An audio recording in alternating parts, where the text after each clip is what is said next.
The story of Joseph in Egypt, as the son of Jacob became known, is certainly one of the most remarkable among the tales of biblical figures. Joseph's biography arouses great curiosity among people. In this video, we will delve into what the Bible reveals about who Joseph was. Joseph was the 11th son of Jacob and the firstborn with his beloved wife, Rachel. Genesis chapter 30 narrates the dispute between Rachel and Leah, Jacob's two wives. Rachel, initially barren, was blessed by God, becoming fertile and giving birth to Joseph and later to Benjamin.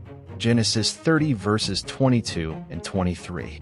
The name Joseph originates from Hebrew and means may he, God, add sons, or may he add, as clarified in Genesis 30 verse 24. Popularly known as Joseph of Egypt, this designation reflects the elevation that God provided to Joseph among the Egyptians. Joseph's birth took place in Paddan Aram, 6 years before Jacob's return to Canaan, when he was about 90 years old. The historical period in which Joseph lived probably corresponds to the era of the Hyksos pharaohs, between 1720 and 1570 BC. Joseph was Jacob's favorite son, not only because he was his son in old age, but also because he was Rachel's son. Jacob bestowed upon Joseph a special tunic, Genesis 37 verse 3, clearly indicating his preference. A notable example of this condition occurred during Jacob's reunion with Esau when Joseph and Rachel were strategically placed in the safest location in the entourage. Some argue that the tunic given by Jacob to Joseph could indicate the father's intention to designate him as the primary heir. However, there is not a solid enough basis to assert this hypothesis with certainty.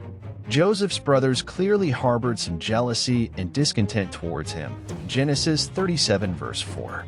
But it was after the two dreams Joseph had that the situation became even more complicated, Genesis 37 verse 11. In these two dreams, Joseph's family bowed down to him, Genesis 37 verses 6 to 9. These dreams came true when his brothers went to Egypt to buy grain due to the famine afflicting the region, Genesis 42 verse 9. At the time, Joseph was already the governor of Egypt. One day, Joseph was sent by his father to find his brothers and check on the flock. However, motivated by jealousy, Joseph's brothers planned to kill him, but were stopped by the eldest brother, Reuben, Genesis 37 verse 22. So they threw him into a pit, and as a caravan of Ishmaelite Midianite traders passed by, they got the idea to sell him. Finally, when the caravan arrived in Egypt, Joseph was sold by the Midianites to Potiphar, who was Pharaoh's officer. Joseph began to prosper in Potiphar's house until he was promoted to overseer of the house, Genesis 39 verse 4. Potiphar's wife began to take an interest in Joseph and tried to seduce him, Genesis 39 verse 10. However, Joseph feared God and rejected the woman. In the final attempt at seduction, Potiphar's wife managed to have Joseph's garment in her hands. So she took advantage of it as a tool of accusation against Joseph. Her husband believed the accusation made by his wife and sent Joseph to prison. The prison Joseph was in Egypt was for political prisoners. Even in a hostile place, Joseph was blessed by God and soon held a prominent position among the prisoners. In prison, he met two of Pharaoh's court officials, the baker and the cupbearer. Both dreamed on the same night, and it fell to Joseph to interpret these dreams. It is worth noting that dreams in the ancient Eastern culture were considered omens and were taken very seriously and importantly in people's lives. The cupbearer dreamed of a vine with 3 branches that budded, blossomed, and bore grapes, which he squeezed into Pharaoh's cup and handed to him. This dream meant that within 3 days the cupbearer would be released from prison and return to his original position. After interpreting the dream, Joseph asked the cupbearer to remember him when he was with Pharaoh, so that he could be freed from that prison. The baker, on the other hand, dreamed that there were 3 baskets on his head. In the top basket were various kinds of bread and pastries that Pharaoh liked, but birds came and ate from the basket on his head. The interpretation of this dream was that in 3 days Pharaoh would lift the baker's head, hang him on a tree, and the birds would eat his flesh. About 2 years after interpreting the dreams in prison, Pharaoh had a dream. None of his magicians and counselors could give him the interpretation. That's when the cupbearer remembered Joseph and spoke of him to Pharaoh, who sent for him at the palace. Pharaoh told Joseph about the dreams he had. In the first dream, Pharaoh stood by the Nile River and saw 7 fat cows come up and graze. Then 7 thin cows came up and devoured the fat cows. Even after they had eaten the fat cows, they remained thin. In the second dream, Pharaoh saw 7 good heads of grain growing on one stalk.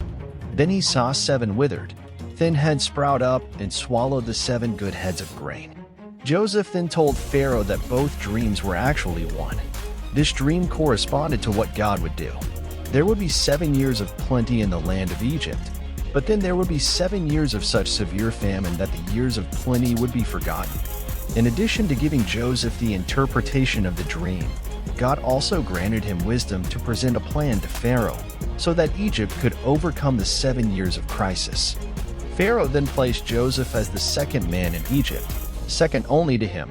Genesis 41 verse 41. The role occupied by Joseph in ancient Egypt was called vizier. This was the principal administrative position that involved various functions, such as being in charge of the treasury, justice, and the execution and supervision of royal decrees. After being appointed governor of Egypt, Joseph received the Egyptian name Zaphanath-Paneah, Genesis 41 verse 45, and married Asenath, the daughter of a priest of On. Joseph and Asenath had 2 sons, Manasseh and Ephraim. Later, Joseph's 2 sons would represent their father among the sons of Jacob in the distribution of the tribes of Israel. With the famine plaguing the land, Egypt's fame as a provider of grain grew. This led Joseph's brothers to go there seeking relief. At first, only Joseph recognized them, Genesis 42 verses 7 and 8.